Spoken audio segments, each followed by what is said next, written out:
Hello નમસ્કાર વિદ્યાર્થી મિત્રો, આપની આ સહિયારી યુટ્યુબ ચેનલ પર આપ સર્વનું હાર્દિક સ્વાગત છે। વિદ્યાર્થી મિત્રો, આજે આપણે વાત કરવાના છે ત્રિમાસિક કસોટી ઓગસ્ટ 2026 ધોરણ 8 અને વિષય સામાજિક વિજ્ઞાનના પેપરનું સંપૂર્ણ સોલ્યુશન જોવાના છે। તો આ વિડીયોને અંત સુધી જોવાનું ભૂલતા નહીં। ચેનલ ઉપર પ્રથમ વખત આવેલા હો તો ચેનલને જરૂરથી સબસ્ક્રાઈબ કરી દેજો અને આ વિડીયોની લિંકને તમારા અન્ય મિત્રો સુધી શેર કરી દેજો। તો વિદ્યાર્થી મિત્રો, સામાજિક વિજ્ઞાન પેપરનું સંપૂર્ણ સોલ્યુશન, એમાં પ્રશ્ન 1 કે નીચેના પ્રશ્નના ઉત્તર માટે આપેલા વિકલ્પોમાંથી આપણે સાચો ઉત્તર પસંદ કરીને લખવાનો છે। એમાં પહેલો પ્રશ્ન છે કે કયા યુદ્ધ પછી સમગ્ર બંગાળમાં અંગ્રેજોની સત્તા સ્થાયી થઈ અથવા તો સ્થપાઈ? તો જવાબ આવશે પ્લાસીના યુદ્ધથી। બીજો પ્રશ્ન કે ઈસવીસન 1857ના સ્વાતંત્ર્ય સંગ્રામના પ્રથમ શહીદ કોણ બન્યા? તો જવાબ આવશે મંગલ પાંડે। પ્રશ્ન નંબર 3, હવા, પાણી, જમીન, ખનિજ અને ઉર્જા સ્ત્રોતો વગેરે કયા પ્રકારના સંસાધનો છે? તો જવાબ આવશે કુદરતી સંસાધન।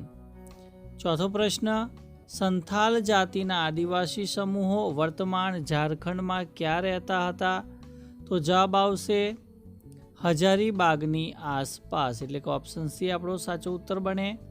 પાંચમો પ્રશ્ન કે નીચેના પૈકી કયા પ્રદેશમાં પીવાના પાણીની ભારે તંગી વર્તાઈ રહી છે? તો જવાબ આવશે દક્ષિણ અમેરિકામાં। પ્રશ્ન 1b કે નીચે આપેલ યોગ્ય શબ્દ વડે નીચેના વિધાનોની ખાલી જગ્યા પૂરવાની છે। એમાં પહેલું વિધાન છે કે ડેનિશ પ્રજા ખાલી જગ્યાની વતની હતી। જવાબ આવશે ડેનમાર્ક। બીજું છે કે ઈસવીસન 1895માં ખાલી જગ્યાએ ઉલ ગુલાન ચળવળનું નેતૃત્વ લીધું? તો જવાબ આવશે બિરસા મુંડાએ। ત્યારબાદ ત્રીજા નંબરનો પ્રશ્ન, અંગ્રેજ શાસનમાં ખાલી જગ્યા અત્યંત ખર્ચાળ હતું? તો જવાબ આવશે ન્યાયતંત્ર।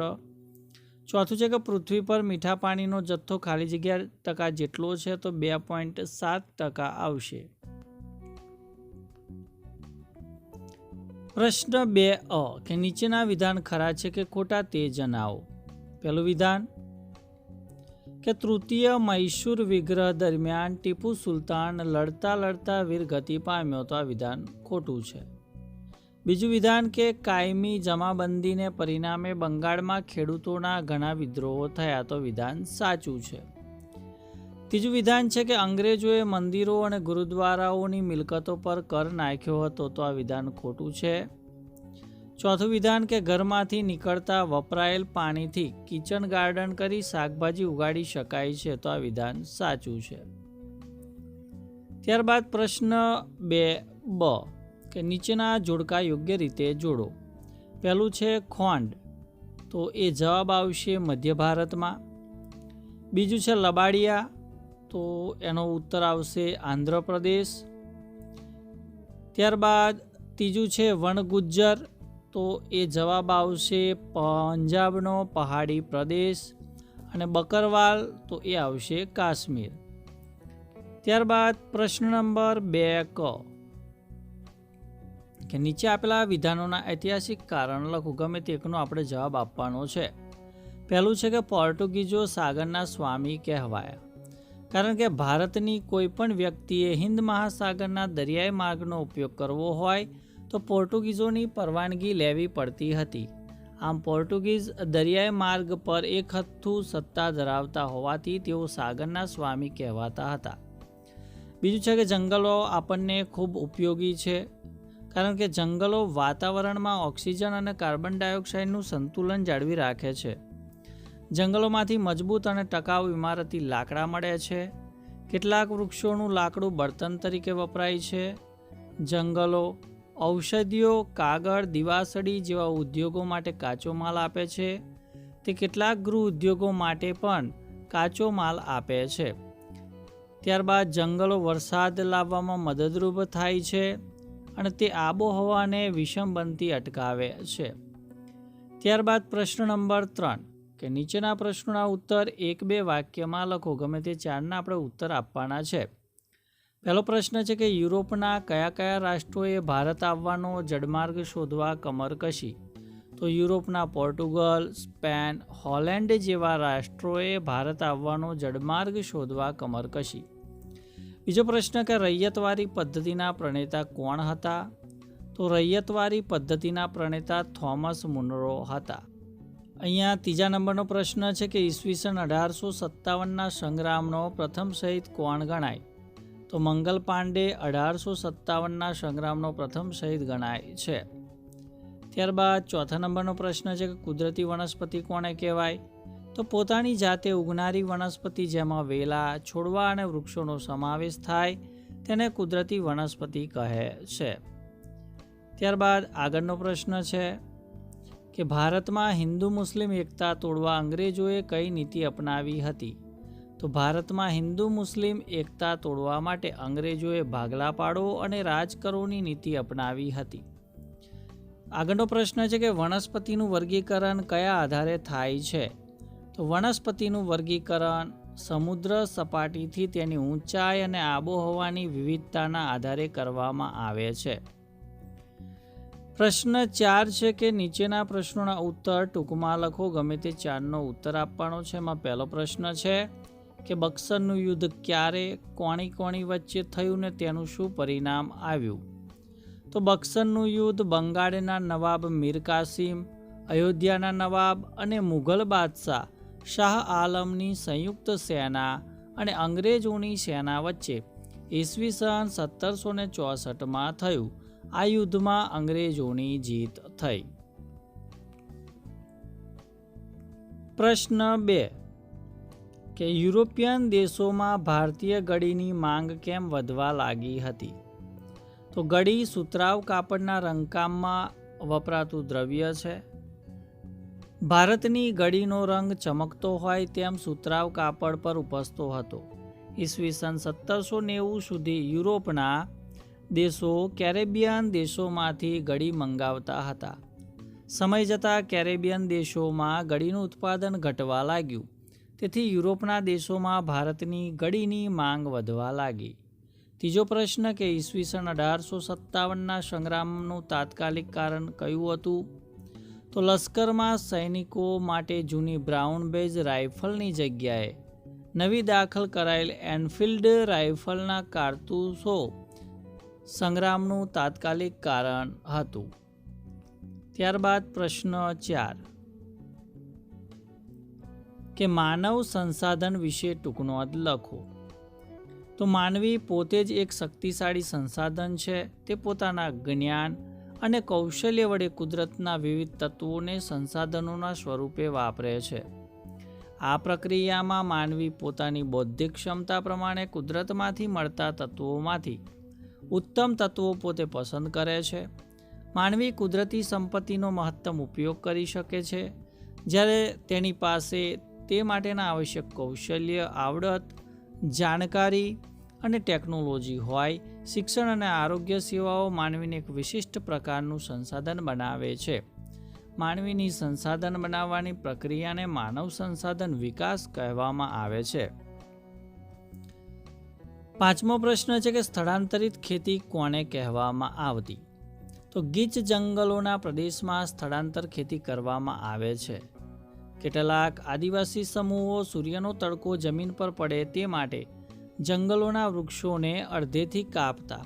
તેઓ જમીન પરનું ઘાસ કાપીને ખેતી માટે જમીન ખુલ્લી કરતા.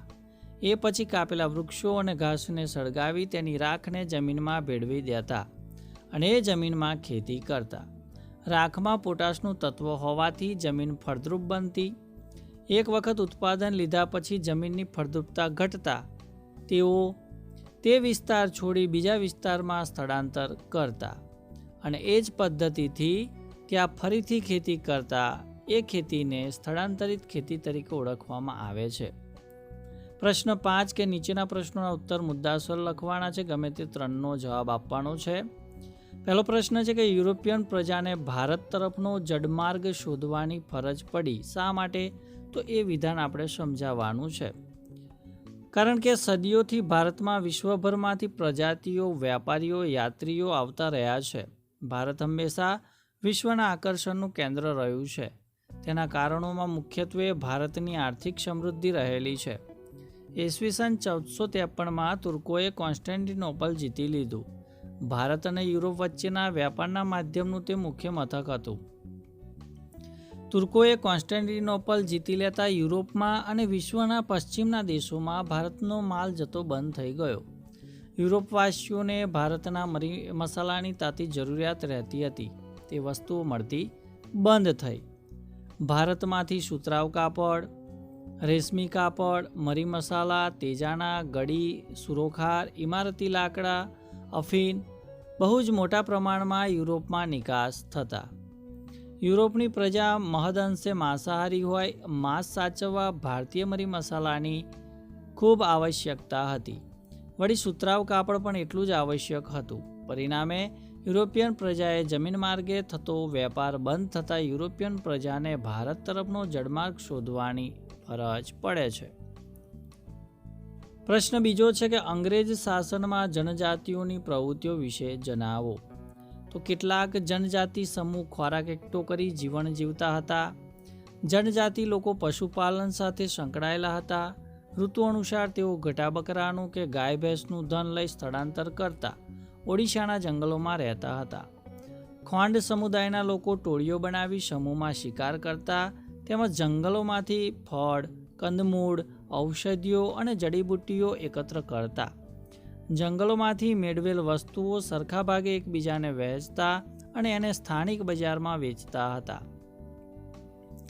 ખોંડ જનજાતિના લોકો કાપડ વણવાનો, ચામડા કમાવવાનો અને તેને રંગવાનો વ્યવસાય કરતા હતા.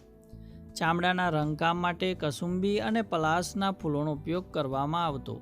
આ સમયે દેશમાં આદિવાસી સમૂહો બે પ્રકારની ખેતી સાથે જોડાયેલા હતા. એક સ્થળાંતરીય ખેતી અને બીજું સ્થાયી ખેતી. કેટલાક આદિવાસી સમૂહો સૂર્યનો તડકો જમીન પર પડે તે માટે જંગલોમાં વૃક્ષોને અડધેથી કાપણી કરીને તેમજ જમીન પરનું ઘાસ કાપીને ખેતી માટેની જમીન ખુલ્લી કરતા. જે વૃક્ષો અને ઘાસની કાપણી કરી હતી તેને સળગાવી તેની રાખને જમીનમાં પાથરી નાખતા. રાખમાં પોટાશ હોવાથી જમીન ફળદ્રુપ બનતી. એક વખત પાક ઉગાડ્યા પછી તેઓ ત્યાંથી બીજી જગ્યાએ સ્થળાંતર કરતા, એટલે બીજી જગ્યાએ આ રીતે ફરીથી ખેતી કરતા. આથી તેને સ્થળાંતરિત ખેતી તરીકે ઓળખવામાં આવે છે. ત્યારબાદ ત્રીજા નંબરનો પ્રશ્ન છે કે ઈસવીસન 1857ના સ્વાતંત્ર્ય સંગ્રામ માટેના જવાબદાર કારણો વિશે નોંધ લખો. તો કારણોની અંદર આપણે વાત કરીએ તો પહેલું આવશે રાજકીય કારણ. તો એના વિશે પણ તમને અહીંયા માહિતી આપેલી છે. ત્યારબાદ બીજા નંબરનું જે કારણ છે એ વહીવટી કારણ છે અને એના વિશે પણ તમને અહીંયા માહિતી આપેલી છે. ત્રીજા નંબરના કારણની વાત કરીએ તો એ આવશે આર્થિક કારણ અને એનો પણ જવાબ તમને અહીંયા આપેલો છે, તમે જોઈ શકો છો. ત્યારબાદ ચોથા નંબરનું જે કારણ છે એ છે સામાજિક અને ધાર્મિક કારણ.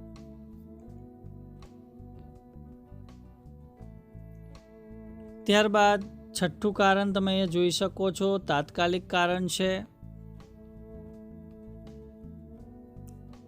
અને એનો જે જવાબ છે જવાબ આ મુજબનો રહેવાનો છે. ત્યારબાદ પ્રશ્ન નંબર 4 છે કે સંસાધનોના સંરક્ષણના ઉપાયો જણાવો. તો મિત્રો સંસાધનના સંરક્ષણના કેટલાક ઉપાયો છે એ ઉપાયો તમને અહીંયા આપેલા છે. એ મુજબ આપણે ઉપાય કરી અને આપણા સંસાધનનું રક્ષણ કરી શકીએ છીએ. તો વિદ્યાર્થી મિત્રો આ હતું ધોરણ 8 વિષય સામાજિક વિજ્ઞાનની અંદર ત્રિમાસિક કસોટીના પેપરનું સંપૂર્ણ સોલ્યુશન. તો વિડીયો તમને ચોક્કસથી ગમ્યો હશે તો વિડીયોને લાઇક કરી દેજો, શેર કરી દેજો અને ચેનલ ઉપર જો પ્રથમ વખત આવેલા હો તો ચેનલને સબસ્ક્રાઈબ કરી દેજો, જેથી આવનાર તમામ ત્રિમાસિક કસોટીના પેપરનું સંપૂર્ણ સોલ્યુશનવાળા વિડીયોની નોટિફિકેશન સૌપ્રથમ તમારા સુધી પહોંચતી રહે. તો કોઈક નવા વિષયના પ્રશ્નપત્રના સોલ્યુશન સાથે કોઈક નવા વિડીયોની અંદર મળીશું. ત્યાં સુધી જય હિન્દ, જય ભારત.